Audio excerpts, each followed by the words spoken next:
الحمد لله رب العالمين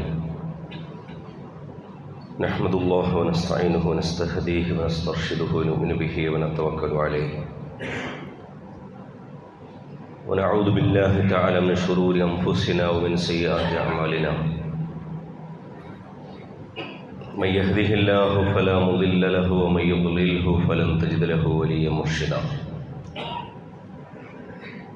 وأشهد أن لا إله إلا الله وحده لا شريك له وأشهد أن محمدًا عبده ورسوله أرسله بالهدى ودين الحق ليظهره على الدين كله ولو كره المشركون اللهم صل على محمد وعلى آل محمد كما صليت على إبراهيم وعلى آل إبراهيم وبارك على محمد وعلى آل محمد كما باركت على إبراهيم وعلى آل إبراهيم في العالمين إنك حميد مجيد أما بعد فإن أصدق الحديث كلام الله وأصدق الهدي هدي محمد صلى الله عليه وسلم وشر الأمور محدثاتها وكل محدثة بدعة وكل بدعة ضلالة وكل ضلالة في النار عباد الله وإماء الله أوصيكم وإياي أولا بتقوى الله يا أيها الذين آمنوا اتقوا الله حق تقاته ولا تموتن إلا وأنتم مسلمون أعوذ بالله السميع العليم من الشيطان الرجيم بسم الله الرحمن الرحيم وجاء من أقصى المدينة رجل يسعى قال يا قوم اتبعوا المرسلين اتبعوا من لا يسألكم أجرا وهم مهتدون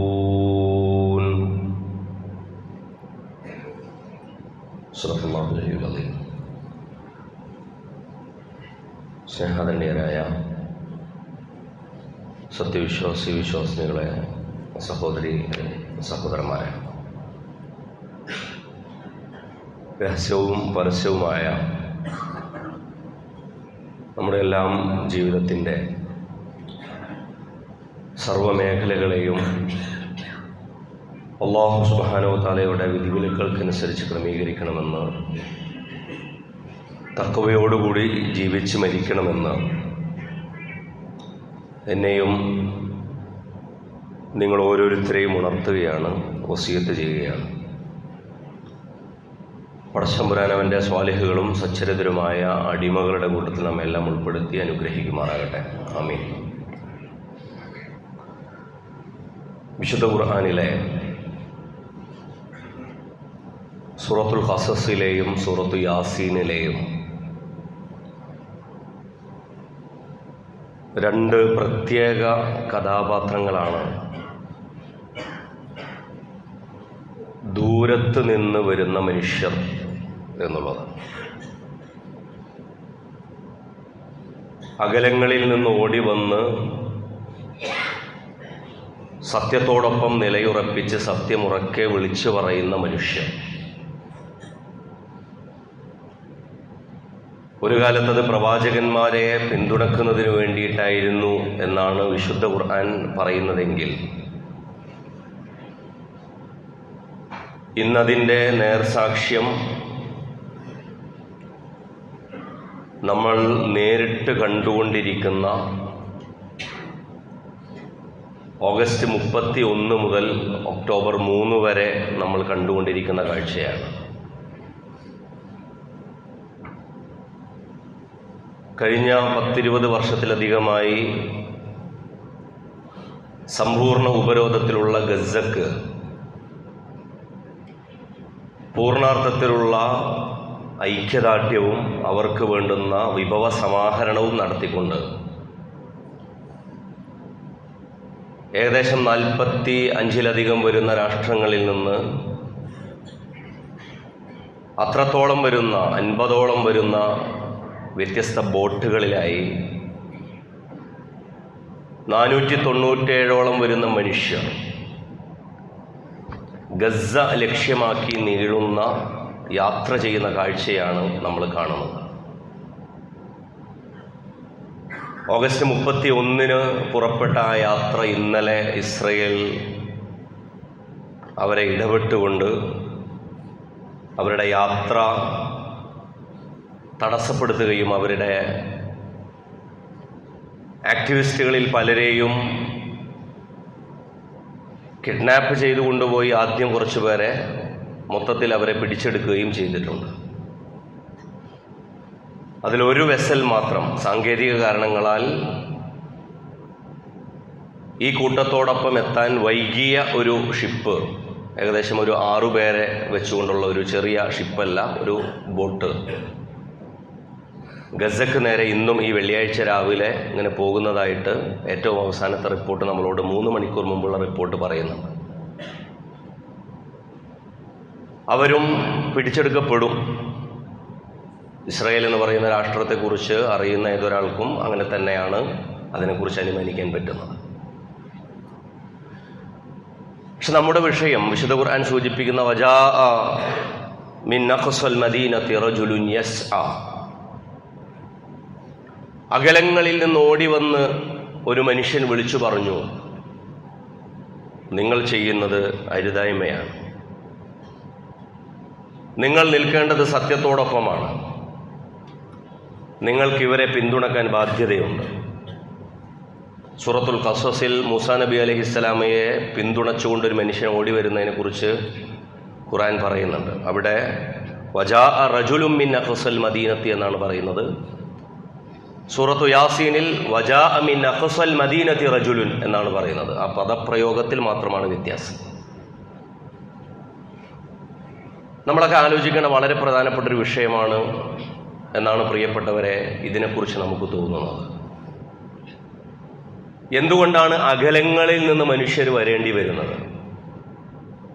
ലോകത്തെ 47ഓളം രാജ്യങ്ങളിൽ നിന്ന് 497ഓളം വരുന്ന മനുഷ്യർ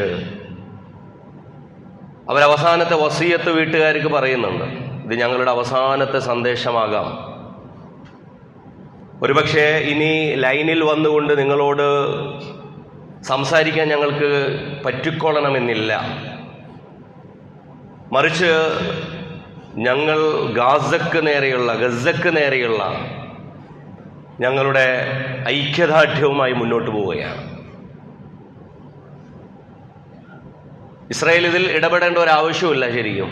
കാരണം ഇൻ്റർനാഷണൽ സീ വാട്ടറിനെ സംബന്ധിച്ചിടത്തോളം അതിൻ്റെ നിയമം പാലിച്ചുകൊണ്ടാണ് അവർ യാത്ര ചെയ്യുന്നത്. ഒരു രാജ്യത്തിൻ്റെ ഒരു വാട്ടർ അതിർത്തി എന്ന് പറയുന്നത് ഏകദേശം ഒരു 12 നോട്ടിക്കൽ മൈലാണ്. അതായത് അതിൻ്റെ കരയിൽ നിന്ന് 22 കിലോമീറ്ററോളം അകലെയുള്ള പ്രദേശമാണ്. ഇസ്രായേലിൻ്റെ വാദഗതി അനുസരിച്ച് അതിലൂടെയാണ് പോകുന്നതെങ്കിൽ ശരിയാണ്. പക്ഷേ അവർ ഇൻ്റർനാഷണൽ സീ വാട്ടറിലൂടെയാണ് പോകുന്നത്. ഇൻ്റർനാഷണൽ സീ വാട്ടറിന് ലോകതലത്തിൽ UN അംഗീകരിച്ച, ഐക്യരാഷ്ട്രസഭ അംഗീകരിച്ച ഒരു പരിധിയുണ്ട്.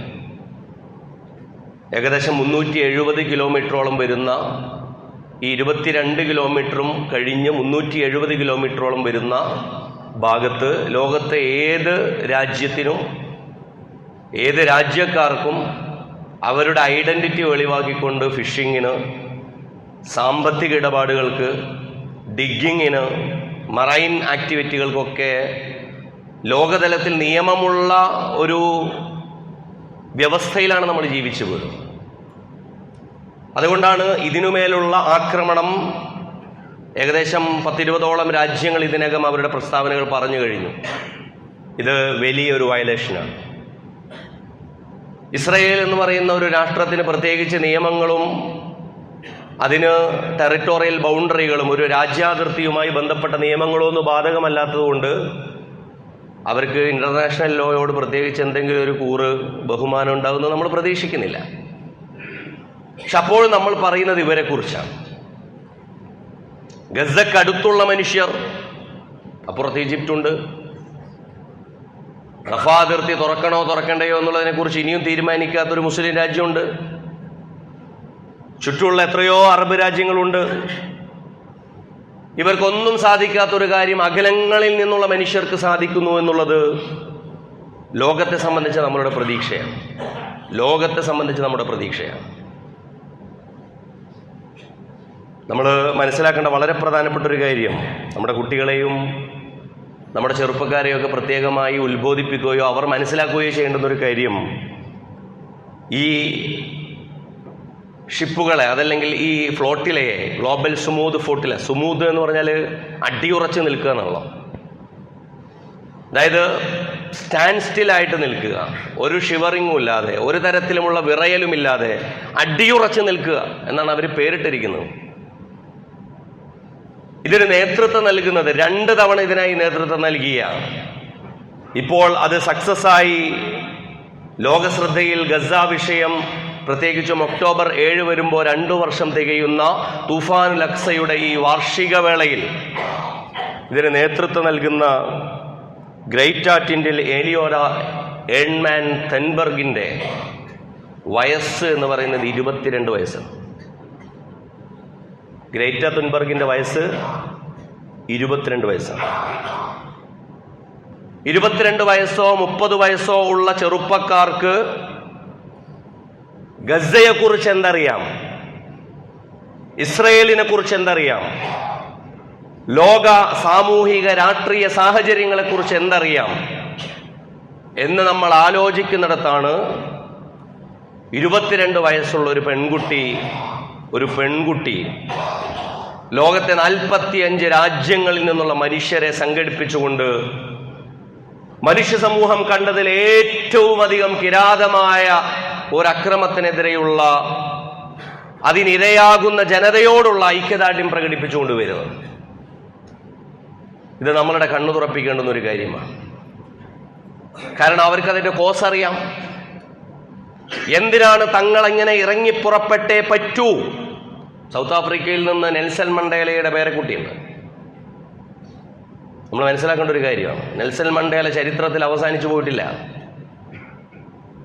അപ്പൊ എന്തുകൊണ്ടതിൽ ചരിത്രത്തിൽ ഇങ്ങനെ തുടർച്ചയിൽ ഇത് സംഭവിക്കുന്നു എന്ന് ചോദിച്ചാൽ, വലൗലാ ദഫ്ഉല്ലാഹി الناس ബഅ്ലഹും ബിബഅ്ലിൻ, അള്ളാന്റെ ഈ ലോകത്തെ നടപടിയാണ്.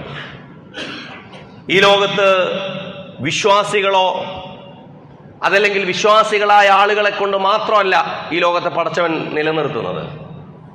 വലൗലാ ദഫ്ഉല്ലാഹി الناس ബഅ്ലഹും ബിബഅ്ലിൻ, ജനങ്ങളിൽ ചിലർ മറ്റു ചിലരെ തടഞ്ഞു നിർത്തിയിട്ടില്ലായിരുന്നുവെങ്കിൽ ഈ ലോകത്ത് വലിയ അക്രമങ്ങൾ സംഭവിക്കുമായിരുന്നു എന്നാണ് വിശുദ്ധ ഖുർആൻ പറയുന്നത്. ഇതിന്റെ നേർസാക്ഷിയാണ് നമ്മൾ കാണുന്നത്. യഥാർത്ഥത്തിൽ ഫലസ്തീനോട് നേരെയുള്ള, ഫലസ്തീൻ മനസ്സിലാക്കേണ്ട കാര്യം, 145 കോടി മനുഷ്യരുള്ള ലോകത്ത് 6 പേരെ എണ്ണുമ്പോൾ അതിലൊരാളുള്ള ഇന്ത്യയിൽ നിന്ന് ഒരു മനുഷ്യനില്ല കേട്ടോ. അറബ് രാജ്യങ്ങളിൽ നിന്ന് ആകെക്കൂടി വഴിയിൽ വെച്ച് കയറിയ കുവൈറ്റിൽ നിന്നും ബഹ്റൈനിൽ നിന്നും ഏറ്റവും അവസാനം ഒമാനിൽ നിന്ന് കയറി പറ്റിയ ഒരു സ്ത്രീ ഉണ്ട് എന്നുള്ളത് ഒഴിച്ചാൽ വേറെ ആരുമില്ല കേട്ടോ. ആലോചിക്കേണ്ട കാര്യമാണ്. യഥാർത്ഥത്തിൽ ലോക ജനസമൂഹത്തിന് മുമ്പിൽ തൂഫാനുൽ അഖ്സക്ക് ശേഷം മനുഷ്യർ 2ആയി വിഭജിക്കപ്പെട്ടിരിക്കുന്നു.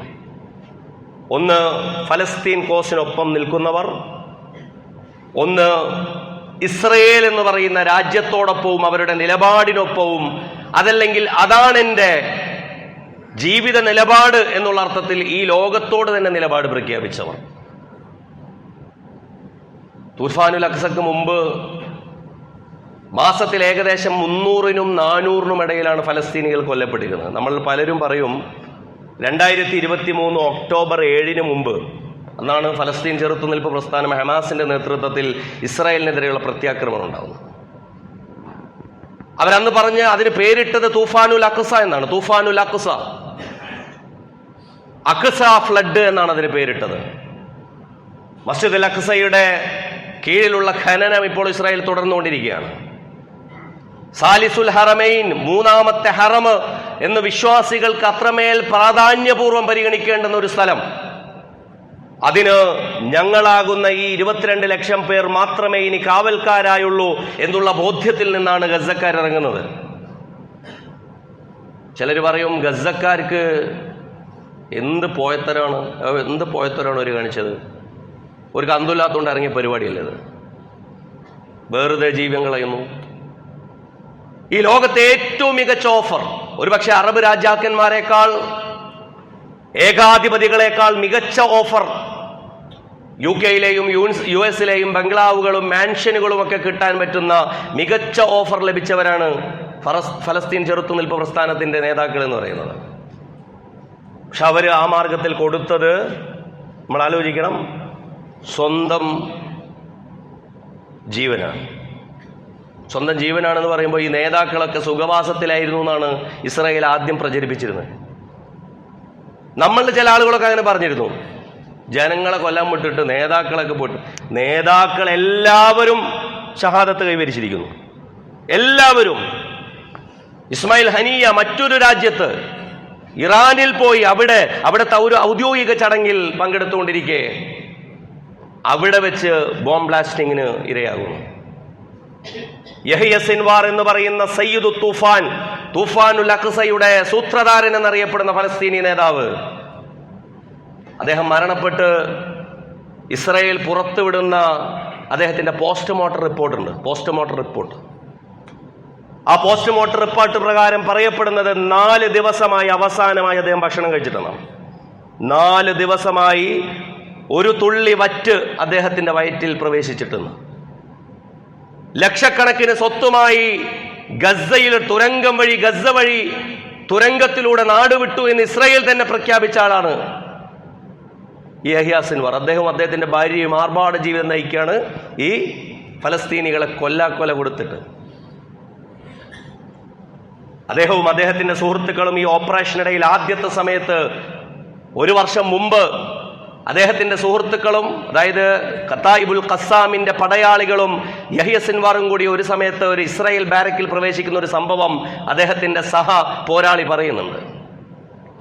അവിടെ പ്രവേശിച്ചുകൊണ്ടിരുന്നപ്പോ കുറച്ച് ഭക്ഷണം കിട്ടി, ഇസ്രായേൽ സൈന്യം ഉപയോഗിച്ച ഭക്ഷണം. ആ ഭക്ഷണം കണ്ടപ്പോൾ ചിലർക്ക് അതിനോട് സ്വാഭാവികമായും ഭക്ഷണം വളരെ കുറഞ്ഞ അളവിൽ മാത്രം കയ്യിൽ മുതലായിട്ടുള്ള കൂട്ടർക്ക് ആ ഭക്ഷണം ഒന്ന് കഴിക്കണമെന്ന് തോന്നി. ഭക്ഷണം കഴിക്കാൻ അത്യാർത്തിയോടുകൂടി അതിനോട് ഭക്ഷണത്തിനടുത്ത് ഇരുന്ന് ഭക്ഷണം കഴിക്കുന്ന പോരാളികളോട് സിൻവാർ പറഞ്ഞു, നമ്മുടെ ജനത പട്ടിണിയിലാണ് കേട്ടോ, ജനത പട്ടിണിയിലാണ്, നമുക്ക് പറ്റുന്നത് കഴിച്ചാൽ മതി, ഇത് കിട്ടിയെന്ന് വെച്ച് മുഴുവൻ കഴിക്കണ്ട. ഗ്രേറ്റ തുൻബർഗിനെ 22 വയസ്സുള്ള ഗ്രേറ്റ തുൻബർഗിനെ ഓർക്കുമ്പോൾ നമ്മുടെ യുവാക്കൾ, നമ്മുടെ കുട്ടികൾ, നമ്മുടെ നേതാക്കൾ, നമ്മളെല്ലാവരും നമ്മൾ ആലോചിക്കേണ്ട ഒരു കാര്യമുണ്ട്. വലിയ ആഘോഷങ്ങളുടെ ഒരു കാലമാണ്, വലിയ സന്തോഷങ്ങളുടെ ഒരു കാലമാണ്. യഥാർത്ഥത്തിൽ പാരഡോക്സിന്റെ, കോൺട്രഡിക്ഷന്റെ, അങ്ങേയറ്റത്തെ വിരോധാഭാസത്തിന്റെ ഒരു കാലം കൂടിയാണ്. ഗസക്ക് വിശക്കുന്ന കാലത്താണ്, ഗസ മരിക്കുന്ന കാലത്താണ്. നമുക്ക് പടച്ചോൻ തന്ന രീതിയിൽ കഴിക്കുകയും ഉല്ലസിക്കുകയൊക്കെ ചെയ്തോളൂ, പക്ഷെ അതിനൊരു ലിമിറ്റ് വേണം. ഗസക്ക് വിശക്കുമ്പോഴാണ് നമ്മൾ വയറ് നിറഞ്ഞതിനപ്പുറവും തിന്നതെങ്കിൽ നമ്മുടെ പ്രശ്നം ഇപ്പം അതാണല്ലോ. ചാടിയ വയറ് എങ്ങനെ കുറയ്ക്കാന്നുള്ളതാ പ്രശ്നം. ഏറ്റവും വലിയ പ്രശ്നം ഇപ്പം അതാണ്. ഭക്ഷണം കൂടിയത് കൊണ്ട് യൂറിക് ആസിഡ് വന്നതിൻ്റെ പ്രശ്നമാണ്, ഇല്ലാത്തതിൻ്റെ പേരല്ല, കൂടിയതിൻ്റെ പ്രശ്നമാണ്. അതിനും എക്സസൈസ് ചെയ്യാൻ സമയമില്ലാത്തതിൻ്റെ പ്രശ്നമാണ്. ഒക്കെ കൂടുതലാണ്, അത്ര വലിയ ബിസി ഷെഡ്യൂളാണ്. ഇവിടെയാണ് ഗസ നിങ്ങളോട് പറയുന്നത്, നിങ്ങൾ സുമൂദോടുകൂടി, നിങ്ങൾ കുറെ കൂടി ജീവിത നിലപാടുകളിൽ നിങ്ങൾ ബദറും മുഹദും അഹ്സാബും ഹുനൈനും തബൂക്കും ഒന്ന് നോക്കിയിട്ട് നബി സല്ലല്ലാഹു അലൈഹി വസല്ലമയുടെ ചരിത്രത്തിലേക്ക് പോകാൻ വരട്ടെ. ചരിത്രത്തിൽ അതുല്യമായ സമർപ്പണത്തിന്റെയും ത്യാഗോജനമായ സന്നദ്ധതയുടെയും ഒക്കെ ആ ചരിത്രമൊക്കെ അവിടെ നിൽക്കട്ടെ. നിങ്ങൾ ഗസക്കാരെ കണ്ടിട്ടുണ്ടല്ലോ, അതിൽ നിന്നാണ് പഠിക്കേണ്ടത്. ആധുനിക ചിന്തകനും ഖത്തറിലെ Ibn Khaldun institute of social സ്റ്റഡീസിന്റെ മേധാവിയുമായ നായിഫ് ബിൻ നഹാർ അദ്ദേഹത്തിന്റെ അവസാനത്തെ ട്വീറ്റിൽ പറയുന്നുണ്ട്, ഗസ സാധിച്ച വിപ്ലവം എന്താണ്? 1,90,000-ഓളം പേര് അനൗദ്യോഗികമായി കൊല്ലപ്പെട്ടു കഴിഞ്ഞു. ഒരു 2 ലക്ഷത്തിലധികം മനുഷ്യരെ കാണാനില്ല. ഡിസ്ലൊക്കേറ്റഡും ഡിസ്പ്ലേസ്ഡുമായ മനുഷ്യർ. എവിടെയാണ് വീട്, എവിടെയാണ് ഇനി തിരിച്ചു പോകാനുള്ള, അങ്ങനെയുള്ള സംഗതി ഒന്നുമില്ല. അങ്ങനെ സംഭവിച്ചൊരു ജനത. ഇവരുടെ ഷഹാദത്ത് ഇങ്ങനെ കണ്ടിട്ട് യഥാർത്ഥത്തിൽ ലോകത്തൊരു മാറ്റം സംഭവിച്ചിട്ടുണ്ട്. ആ മാറ്റം നമ്മളിൽ സംഭവിച്ചിട്ടുണ്ടോ എന്നാണ് നമ്മൾ അന്വേഷിക്കേണ്ടത്. എന്താണ് അദ്ദേഹം പറയുന്നത്? അദ്ദേഹം പറയാണ്, ഇസ്രായേൽ തഅ്തഖിദു അന്നഹാ ദമ്മറത് ഗസ്സ. ഇസ്രായേൽ വിശ്വസിക്കുന്നത് അന്നഹാ തഅ്തഖിദു ദമ്മറത് ഗസ്സ, ഗസ്സയെ ഞങ്ങൾ നശിപ്പിച്ചു എന്നാണ് ഇസ്രായേൽ.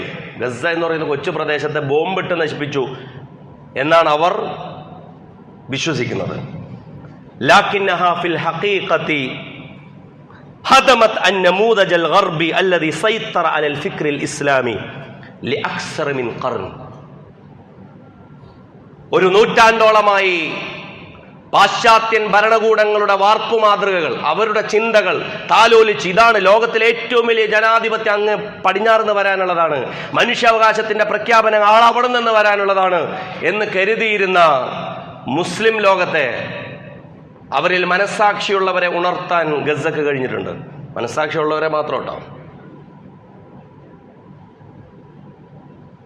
അവിടെ നിന്ന് വരാനിരിക്കുന്ന ലോകത്ത് നമ്മൾ പറഞ്ഞല്ലോ, വെസ്റ്റേൺ ജനതയിലെ അതല്ലെങ്കിൽ യൂറോപ്പിലെ ഭരണകൂടങ്ങളിൽ പലതും, ഇപ്പോൾ സ്പെയിനും ഒരളവോളം ഇറ്റലിയും പോലെയുള്ള രാജ്യങ്ങൾ പൂർണ്ണാർത്ഥത്തിലുള്ള ഐക്യദാർഢ്യങ്ങൾ ഇപ്പോൾ ഗസയോട് പ്രകടിപ്പിച്ചു തുടങ്ങി.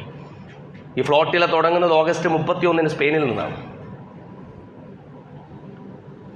പക്ഷെ അതേസമയം ജനതകൾ, ഭരണകൂടങ്ങൾ എന്തുമാകട്ടെ, ഇപ്പോൾ ലണ്ടൻ ബ്രിഡ്ജിൽ, സിഡ്നി ബ്രിഡ്ജിൽ, അതുപോലെ തന്നെ ന്യൂയോർക്കിൽ, കാലിഫോർണിയയിലൊക്കെ യു എസിലൊക്കെ നടന്നുകൊണ്ടിരിക്കുന്ന വലിയ മാറ്റം, ഇത് നൈഫ് ബിൻ നഹാർ പറഞ്ഞ മാറ്റമാണ്.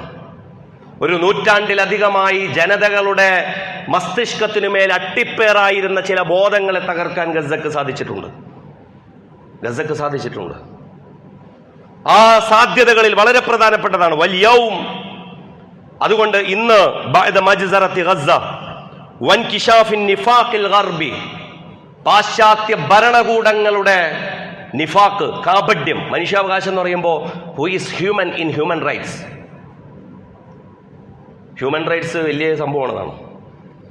ഇത് നമ്മുടെ നാട്ടിലൊക്കെ ചോദിക്കേണ്ട ഒരു ചോദ്യമുണ്ടോ? Who is human in human rights? മനുഷ്യാവകാശത്തിലെ മനുഷ്യനാര്? മനുഷ്യാവകാശം എന്ന് പറയുമ്പോൾ ചില പ്രത്യേക വിഭാഗങ്ങൾ അവർ മനുഷ്യരായിട്ട് പോലും അംഗീകരിച്ചിട്ടില്ല.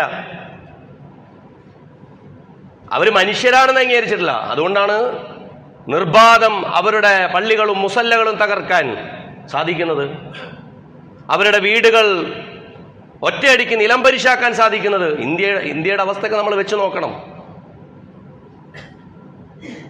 ചരിത്രപരമായി കൂടെ നിൽക്കാൻ, എന്തുകൊണ്ടും ഫലസ്തീനോടൊപ്പം നിൽക്കാൻ ബാധ്യതയുള്ള ഒരു രാജ്യം ഇങ്ങനെ ആയിപ്പോയതിന് പിന്നിൽ ഈ വ്യവസ്ഥയുടെ പ്രശ്നമാണ്. ഇവിടുത്തെ ജനങ്ങളുടെ പ്രശ്നം എന്നുള്ളതിനേക്കാൾ വ്യവസ്ഥയുടെ പ്രശ്നമാണ്. അതുകൊണ്ട് നഷ്ഹദു ലി അവ്വലി മറത്തിൻ തഹവ്വുലൻ ജസ്രിയൻ ഫിൽ ആലമിൽ ഇസ്ലാമി. അതുകൊണ്ട് തഹവ്വുലൻ ജസ്രിയൻ, ഒരു ഡ്രാസ്റ്റിക്കലായ, വളരെ അടിസ്ഥാനപരമായ ഒരു മാറ്റം മുസ്ലിം ലോകത്ത് ഇത് കൊണ്ടുവന്നിട്ടുണ്ട്. ജനതയിൽ പല ഭരണകൂടങ്ങളും പല രാഷ്ട്രീയ നിരീക്ഷകന്മാരും പറയുന്നുണ്ട്, ഏകാധിപത്യത്തിന്റെ അട്ടിപ്പേറ് സ്വന്തം ജനതക്കുമേൽ വെച്ചിട്ടുള്ള ഭരണകൂടങ്ങൾക്കൊന്നും അധികം ആയുസ്സൊന്നുമില്ല. സത്യത്തിന്റെ, നീതിയുടെ, അതല്ലെങ്കിൽ നീതിബോധത്തിന്റെ ഒരംശമെങ്കിലും ബാക്കിയുള്ളവർക്ക് ഇതാ ലോകത്ത് 2 കൂട്ടരായി മനുഷ്യർ മാറിയിരിക്കുന്നു. ഒന്നുകിൽ പണ്ട് വാർ ഓൺ ടെററിന്റെ സമയത്ത് ജൂനിയർ ബുഷ് പറഞ്ഞിരുന്നു, ഒന്നുകിൽ ഞങ്ങൾക്കൊപ്പം അല്ലെങ്കിൽ ഞങ്ങൾക്കെതിരെ ഭീകരർക്കൊപ്പം. ഒന്നുകിൽ ഭീകരർക്കൊപ്പം അതല്ലെങ്കിൽ ഭീകരരെ തുരത്താൻ ഞങ്ങൾക്കൊപ്പം. അവിടെ നിന്ന് നെഗറ്റീവ് മാറിയിരിക്കുന്നു, ആഖ്യാനങ്ങൾ മാറിയിരിക്കുന്നു. പ്രിയപ്പെട്ടവരെ, ഞാനും നിങ്ങളുമൊക്കെ ഈ വിഷയത്തെ കുറെ കൂടി ദീനീപരമായി കൂടി നോക്കിക്കാണാൻ ബാധ്യതയുള്ളവരാണ്. കാരണം നമ്മൾ ഒരു ഉമ്മത്ത് മുസ്ലിമയുടെ ഭാഗമാണ്. നമ്മളുടെ ഏറ്റവും വലിയ ഐക്യദാർഢ്യത്തിൽ നമുക്ക് ഫ്ലോട്ടിലയിലേക്ക് പോയിട്ട് ഇസ്തംബൂളിൽ നിന്നോ അതല്ലെങ്കിൽ മാഡ്രിഡിൽ നിന്നൊക്കെ വെസൽ കയറാൻ പറ്റുമെന്നൊന്നും നമ്മൾ കരുതുന്നൊന്നുമില്ല.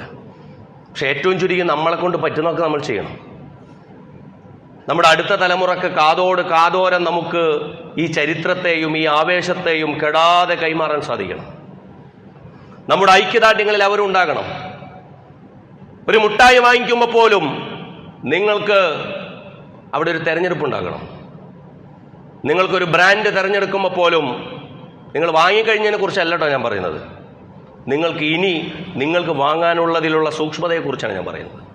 നമ്മുടെ കുട്ടികൾക്ക് അങ്ങനത്തെ ബോധങ്ങളൊക്കെ ഉണ്ട് കേട്ടോ. നല്ല കുട്ടികളാണ്. നമ്മുടെ പുതിയ തലമുറയെ സംബന്ധിച്ച് നമ്മളങ്ങനെ അണ്ടർമൈൻ ചെയ്ത് അണ്ടർ എസ്റ്റിമേറ്റ് ചെയ്ത് അവരെ വില കുറച്ച് കാണുന്നുമുണ്ട്. അവർക്ക് അതിനെക്കുറിച്ച് നല്ല ധാരണയുണ്ട്.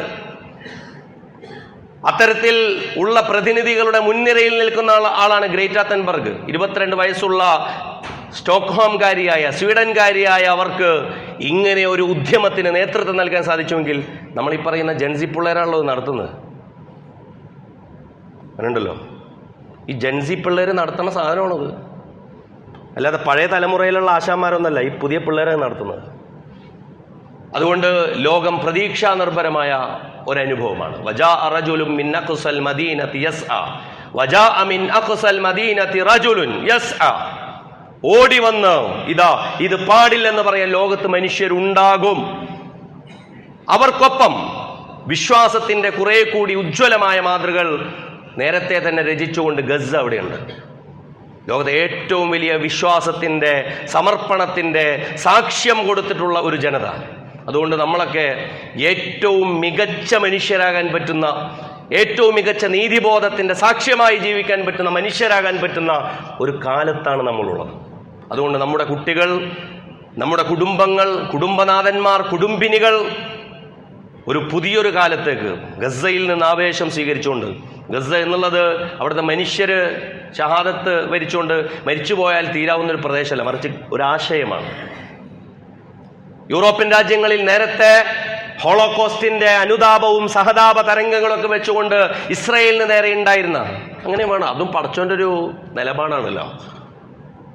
എന്തുകൊണ്ട് ഇസ്രയേൽ എന്ന് പറയുന്ന ഒരു ജനത ഇത്രമേൽ വിശുദ്ധ ഖുർആനിലും പ്രവാചകൻ സ്വല്ലല്ലാഹു അലൈഹി വസല്ലമയുടെ വചനങ്ങളിലും ഇത്രമേൽ അഭിശപ്തരായ ഒരു പിന്മുറക്കാരെ കുറിച്ച് പറയുന്നുണ്ടെങ്കിൽ, പ്രിയപ്പെട്ടവരെ, അവരെന്തുകൊണ്ട് ഇങ്ങനെയുള്ളവരാണെന്നുള്ളത് ലോകത്തിന് കാണണം.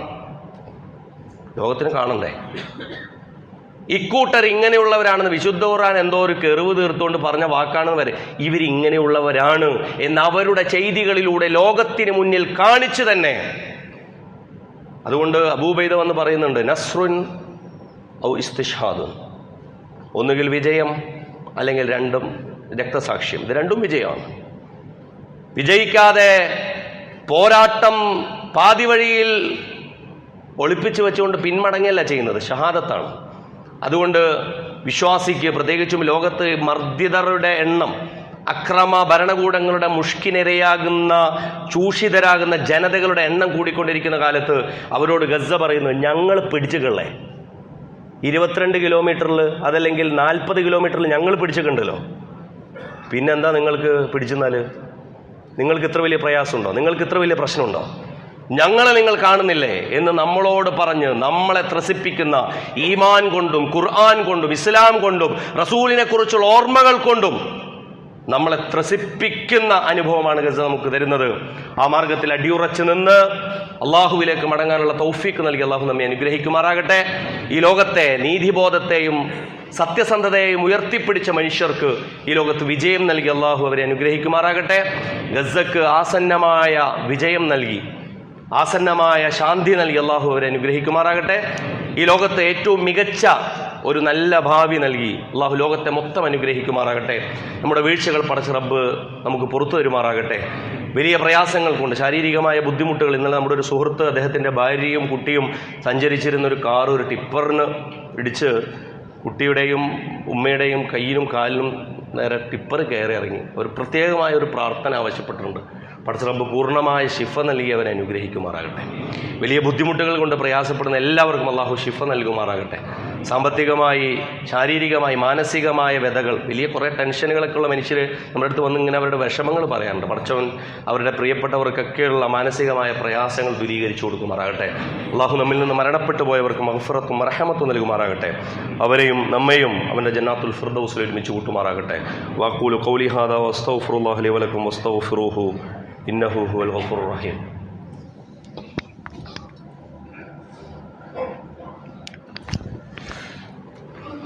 അൽഹംദുലില്ലാഹിൽ അഹദൽ ഫർദിസ് സമദ് അല്ലദീ ലം യലിദ് വലം യൂലദ് വലം യകുൽ ലഹു കുഫുവൻ അഹദ്. അല്ലാഹുമ്മ സ്വല്ലി വസല്ലിം വബാരിക് അലാ റസൂലിക മുഹമ്മദിൻ വഅലാ ആലി മുഹമ്മദ് കമാ സ്വല്ലൈത വസല്ലംത വബാറക്ത അലാ ഇബ്രാഹീം വഅലാ ആലി ഇബ്രാഹീം ഫിൽ ആലമീന ഇന്നക ഹമീദും മജീദ്. ഇബാദല്ലാഹ് വ ഇമാ അല്ലാഹ് ഉസീകും വഇയ്യായ സാനിയം ബിത്തഖ്വല്ലാഹ്. يا أيها الذين آمنوا اتقوا الله حق تقاته ولا تموتن إلا وأنتم مسلمون.